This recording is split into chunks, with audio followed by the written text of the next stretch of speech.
के पहलगाम में हुए आतंकी हमले को लेकर प्रधानमंत्री नरेंद्र मोदी के कड़े फैसले के बाद यूपी में रह रहे पाकिस्तानी बाशिंदों पर एक्शन शुरू हो गया है।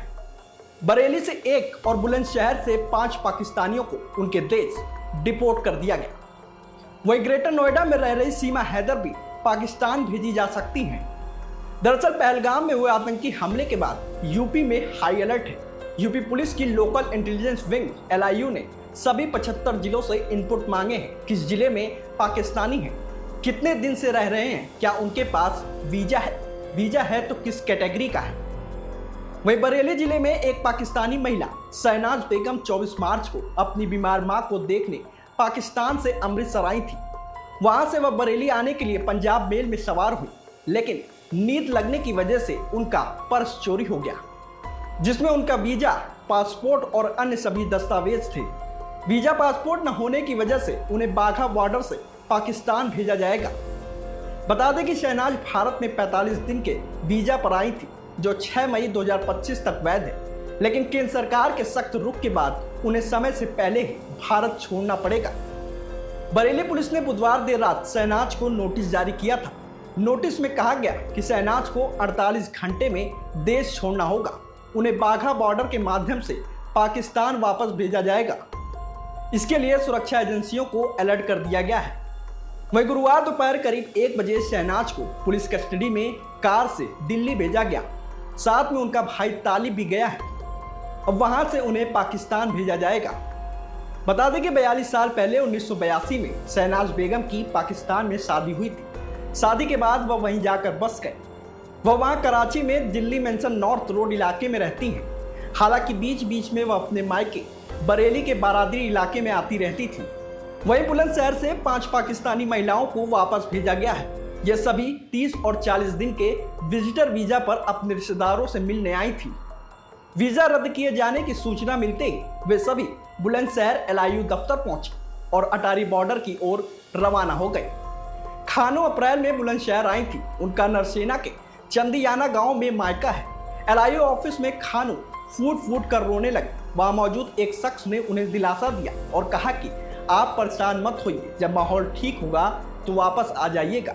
इस पर खानू बोली कि बहुत मुश्किल है, 12 साल बाद तो आने का मौका मिला था, अब फिर पता नहीं कब मौका मिलेगा। वहीं नेपाल के रास्ते अवैध तरीके से भारत में आई सीमा हैदर को भी पाकिस्तान वापस जाना पड़ सकता है। अगर सभी पाकिस्तानी नागरिकों को हर हाल में भारत को छोड़ना पड़ा तो ऐसे हालात में सीमा हैदर को भी भारत छोड़ना पड़ सकता है। हालांकि ऐसा करना आसान नहीं है।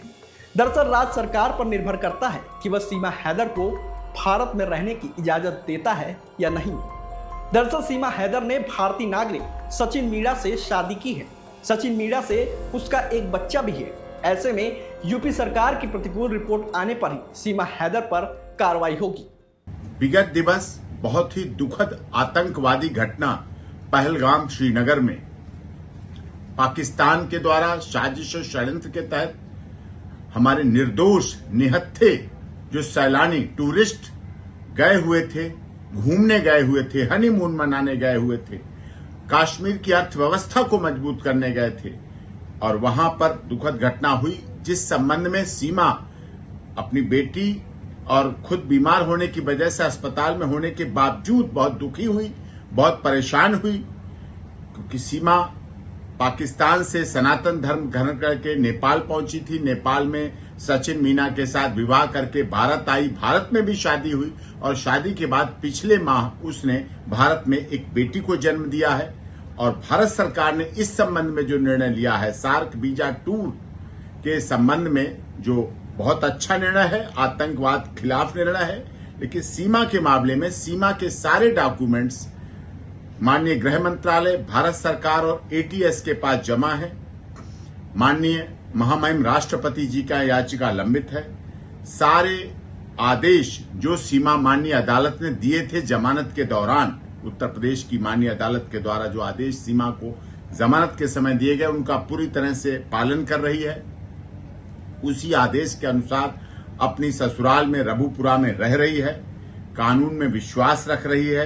पूरी तरह से भारत सरकार, उत्तर प्रदेश की माननीय सरकार और माननीय अदालत का पूरी तरह से अक्षरशः पालन कर रही है और इसी तरह इस विश्वास के साथ कि पूरे आदेशों का भविष्य में भी पालन करती रहेगी। वो स्वयं इस घटना से दुखी है, अपने बच्चों के साथ है, शरण के आधार पर है। यही हालात उसके साथ भी थे और आज भी हो रहे हैं कि सीमा, सचिन मीना और स्वयं मुझे भी पाकिस्तान के लोग यही षड्यंत्रकारी आतंकवाद में विश्वास करने वाले मारने का धमकी, काट डालने की धमकी, टुकड़े कर देने की धमकी, बर्बाद करने की धमकी मुझे और सीमा के परिवार और बच्चों को लगातार दी जा रही है, सोशल मीडिया के द्वारा भी दी जा रही है और इस संबंध में भी आगे कार्रवाई की मांग भी समय समय पर की गई है। लेकिन हम लोग सीमा, सचिन मीना और वो पूरी तरह से भारत सरकार, उत्तर प्रदेश सरकार, केंद्र सरकार का विश्वास और उनके पूरी तरह से आदेशों का पालन करेंगे। पहलगाम की घटना से पूरी तरह से सभी दुखी है और माननीय अदालत का आदेशों का पूरी तरह से पालन किया जाएगा, शांतिपूर्वक, कानून में विश्वास रखते हुए। और सीमा, सचिन मीना को भारत सरकार, उत्तर प्रदेश सरकार की सबका साथ, सबका विकास, सबके न्याय के साथ सीमा शरण के आधार पर आई हुई, क्योंकि सीमा को तो वहां मार डालने, काट डालने की धमकी दी जा रही, इस आधार पर यहाँ पाक राष्ट्र का शहनाज शाहिद जो 24/3/2025 को जनपद बरेली में इन्होंने अपना आगमन रिपोर्ट किया था। LIU ऑफिस में इनका पंजीकरण किया गया है। इनके ट्रैवल डॉक्यूमेंट्स जो हैं वो खो जाने के कारण GRP में इनके द्वारा गुमशुदगी भी दर्ज कराई गई थी।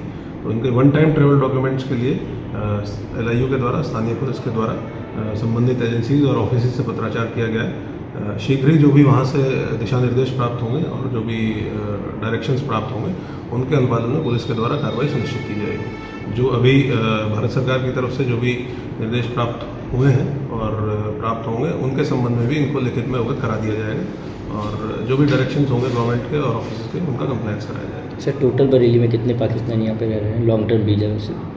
जो दीर्घकालिक वीज़ा पे हैं वो 34 लोग हैं जिनकी सूची पुलिस के पास उपलब्ध है। समय समय पर उनका सत्यापन भी कराया जाता है और ये एक महिला है जो शॉर्ट टर्म वीज़ा पे यहाँ जनपद बरेली में इनका आगमन रिपोर्ट